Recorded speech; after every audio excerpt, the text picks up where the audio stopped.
ये भर्तृहरि के द्वारा रचित व्याकरण दर्शन का ग्रंथ है। भर्तृहरि ने महाभाष्य के प्रारंभिक 3 पादों पर टीका लिखी, जिसका नाम है त्रिपादी। आगे चल करके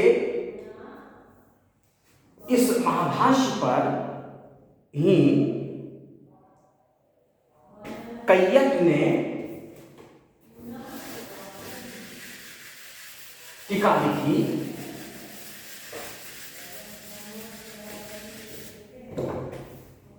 इस महाभाष्य पर कैयट ने जो टीका लिखी, उस टीका का नाम है प्रदीप।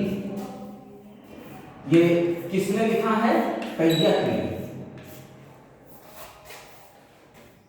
और इस कैयट के द्वारा रचित प्रदीप टीका पर भी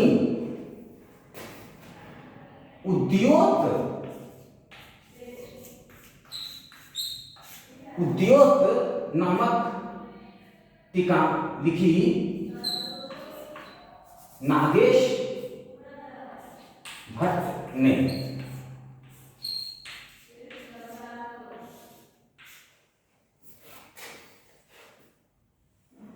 ये प्रदीप पर लिखित टीका है, नागेश भट्ट के द्वारा रचित टीका है।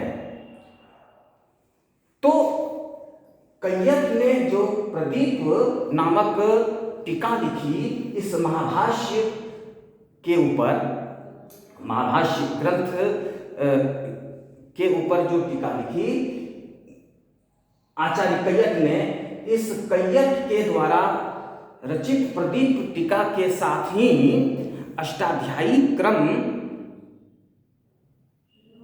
का जो है अंत हो जाता है। अब दूसरी पद्धति है प्रकरण क्रम ग्रंथ।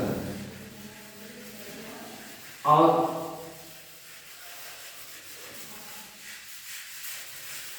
प्रकरण क्रम ग्रंथ लिखने का श्रेय किसको जाता है? तो सबसे पहले ये आचार्य धर्म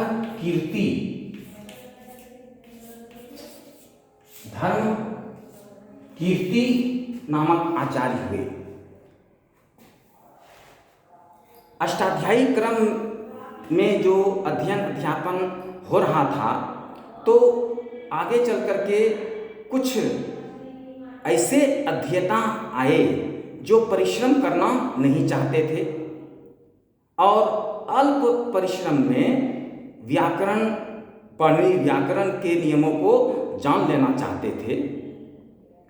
परिश्रम करना नहीं चाहते थे, परिश्रम से दूर भागना चाहते थे, लेकिन पाणिनि व्याकरण के नियमों को भी जानना चाहते थे। तो ऐसे अध्येताओं को दृष्टि में रख करके कुछ वैयाकरणों ने यह महसूस किया कि क्यों नहीं पाणिनि व्याकरण जो है अष्टाध्यायी के सूत्रों को प्रकरण के अनुसार संकलित कर दिया जाए। प्रकरण जैसे संज्ञा से संबंधित संधि, समास,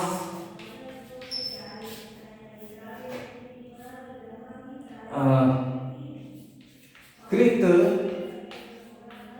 तद्धित,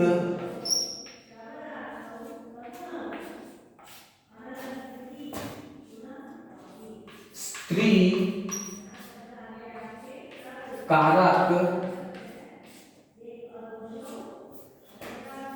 सुबंत,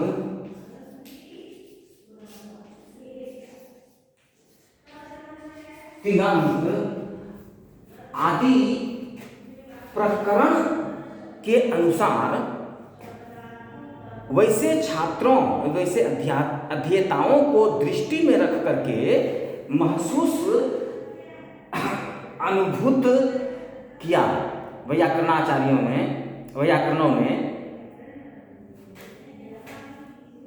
तो उन्होंने इस प्रकरण के अनुसार अष्टाध्यायी के सूत्रों को संकलित कर दिया एक जगह एकत्र।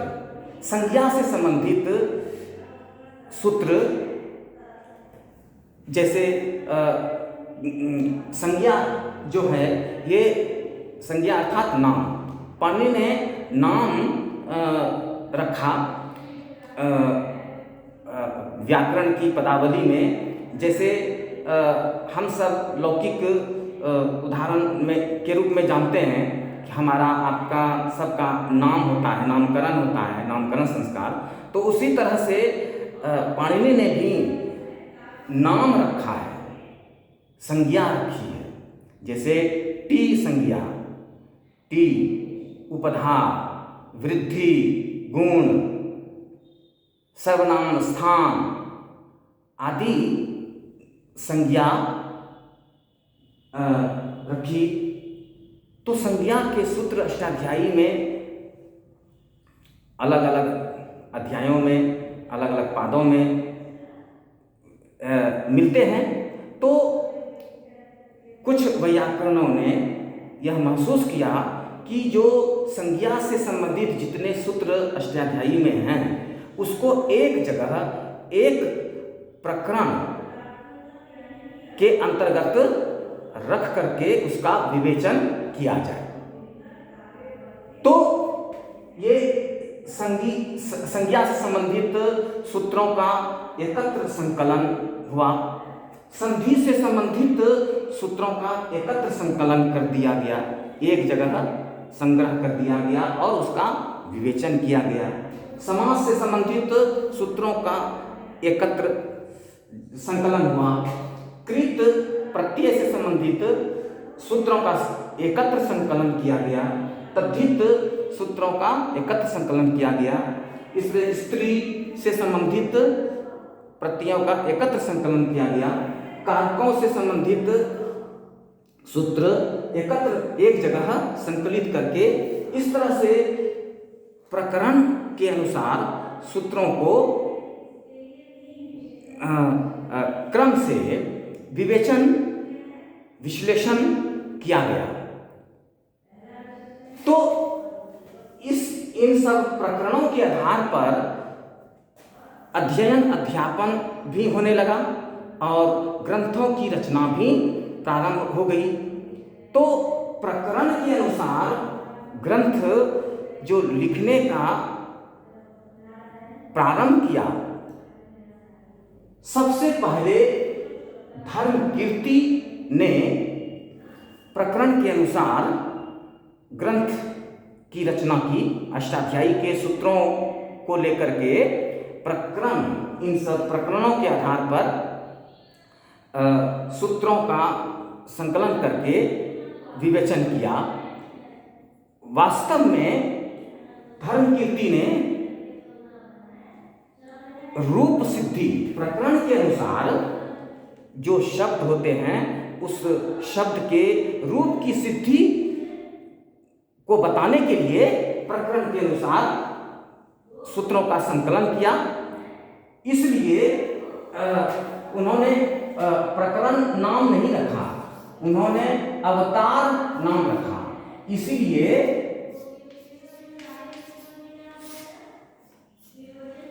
उन्होंने जो ग्रंथ लिखा, धर्मकीर्ति ने जो ग्रंथ लिखा, वह रूपावतार के नाम से प्रचलित है। उन्होंने प्रकरण के स्थान पर अवतार नाम दिया। जैसा कि रूप जमा अवतार, इसी से साफ साफ पता चल रहा है कि रूप सिद्धि का महत्व इसमें बताया गया है, रूप सिद्धि से संबंधित है। तो ये प्रकरण के अनुसार लिखा गया यह आदिम पाणिनीय व्याकरण कहलाता है। प्रकरण क्रम में, प्रक्रिया क्रम में लिखित यह आदि ग्रंथ कहा जाता है।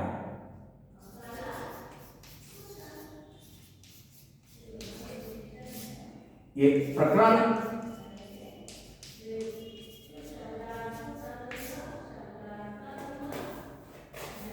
क्रम का ये आदि ग्रंथ कहा जाता है। इसी क्रम में आगे चल करके आचार्य विमल सरस्वती ने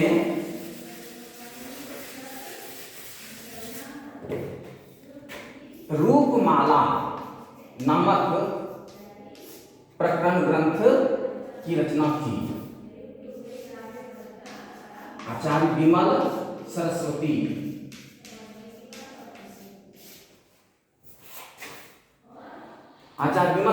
ने रूपमाला ये प्रकरण ग्रंथ की रचना की। ये दोनों ग्रंथ जो है पाणिनि के, इसमें सभी सूत्र नहीं दिए गए और इसलिए अधिक इसकी प्रसिद्धि नहीं हुई। इसी क्रम में, प्रकरण क्रम में ही आगे चल करके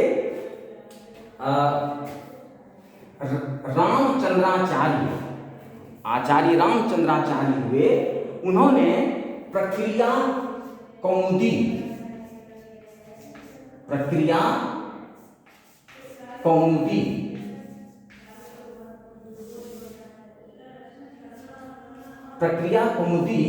नामक ग्रंथ लिखी।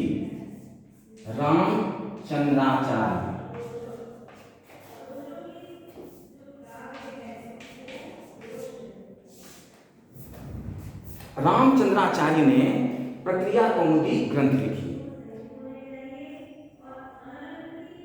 इसमें भी अष्टाध्यायी के सभी सूत्र विवेचित नहीं हुए। इसमें प्रकरण के अनुसार जो है सूत्रों का विश्लेषण है, रूप सिद्धि है, विवेचन है। ये सभी ग्रंथ उतने प्रसिद्ध नहीं हुए क्योंकि इसमें सभी सूत्र, अष्टाध्यायी के सभी सूत्र नहीं लिए गए थे, सभी सूत्रों का विवेचन नहीं था, इसलिए उतनी प्रसिद्धि इनकी नहीं हुई।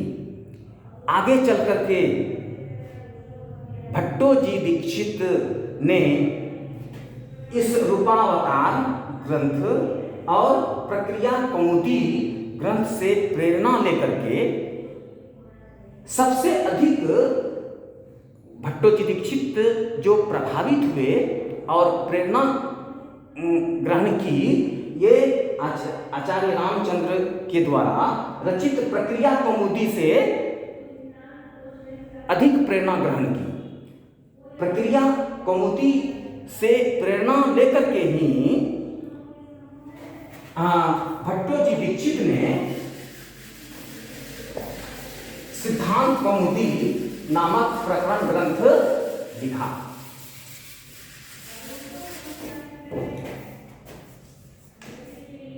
सिद्धांत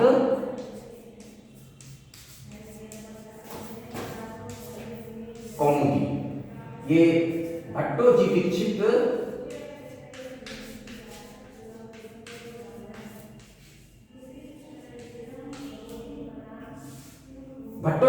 ने सिद्धांत कौमुदी, व्याकरण सिद्धांत कौमुदी की रचना की।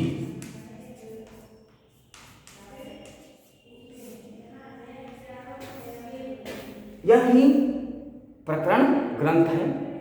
इसमें भट्टोजी दीक्षित ने अष्टाध्यायी के सभी सूत्रों का विवेचन किया। लगभग 4000 अष्टाध्यायी में सूत्र हैं। उन सभी सूत्रों को भट्टोजी दीक्षित ने लिया और उनका विवेचन किया। सिद्धांत कौमुदी लिख करके स्वयं भट्टोजी दीक्षित ने प्रौढ़ मनोरमा नामक टीका भी लिखी। इस प्रकार ये सिद्धांत कौमुदी इतने प्रसिद्ध हुए कि पूर्ववर्ती जो रूपावतार, प्रक्रिया कौमुदी आदि ग्रंथ थे, उसकी छवि धूमिल पड़ गई, क्योंकि उसमें अष्टाध्यायी के सभी सूत्र विवेचित नहीं थे, लेकिन सिद्धांत कौमुदी में सभी सूत्र विवेचित हैं, इसलिए इसकी अत्यधिक प्रसिद्धि हुई।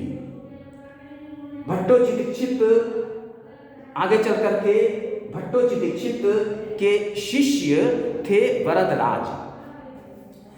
वरदराज ने सिद्धांत कौमुदी के सूत्रों, महत्वपूर्ण सूत्रों को लेकर के पाणिनि व्याकरण में अध्येताओं को, छात्रों को प्रवेश कराने के लिए, सरलता से प्रवेश कराने के लिए लघु सिद्धांत कौमुदी की रचना की। लघु सिद्धांत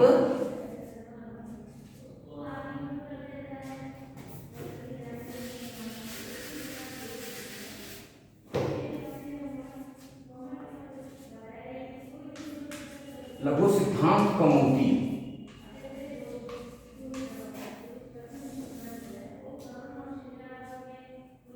ये वरदराज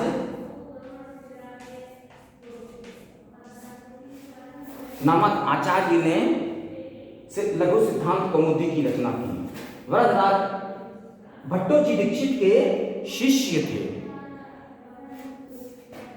वरदराज ने पाणिनि व्याकरण में सिद्धहस्तता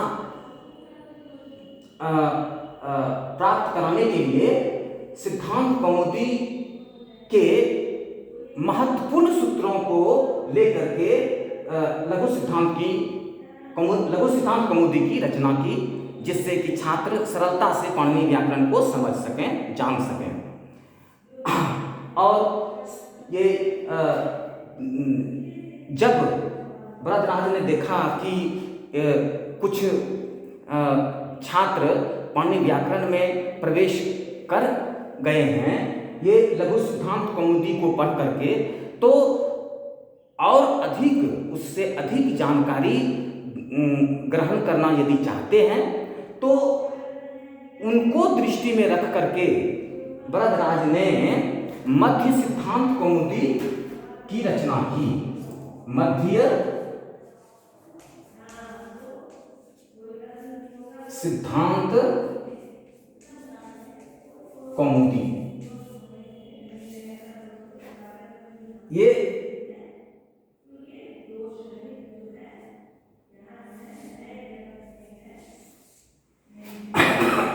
लघु सिद्धांत कौमुदी और मध्य सिद्धांत कौमुदी की रचना वरदराज आचार्य ने की। इस प्रकार हम लोग देखते हैं कि अष्टाध्यायी क्रम से अध्ययन अध्यापन भी हो रहा। प्राचीन काल में अष्टाध्यायी क्रम से अध्ययन अध्यापन होता था और बाद में चल करके प्रकरण के अनुसार अध्ययन अध्यापन की पद्धति चल पड़ी। आजकल गुरुकुल में अष्टाध्यायी क्रम से कुछ विश्वविद्यालयों में अष्टाध्यायी क्रम से पढ़ाई होती है और कुछ विश्वविद्यालयों में प्रकरण क्रम के अनुसार अध्ययन अध्यापन होता है और ग्रंथ की भी रचना होती है। तो ये सिद्धांत कौमुदी यह पाणिनि व्याकरण का प्रकरण ग्रंथ है। भट्टोजी दीक्षित ने जो सिद्धांत कौमुदी लिखी, इसके आगे जो अष्टाध्यायी क्रम से पद्धति प्रचलित है उस पर इतना असर पड़ा, इतना प्रभाव पड़ा और इतनी प्रसिद्धि हुई कि आजकल प्रायः सभी विश्वविद्यालयों में स्नातकोत्तर विभाग में सिद्धांत कौमुदी जो है निर्धारित है। इस प्रकार हम लोग देखते हैं कि पाणिनि व्याकरण के अध्ययन अध्यापन और ग्रंथ रचना की दो पद्धति है, अष्टाध्यायी क्रम और दूसरा प्रकरण क्रम।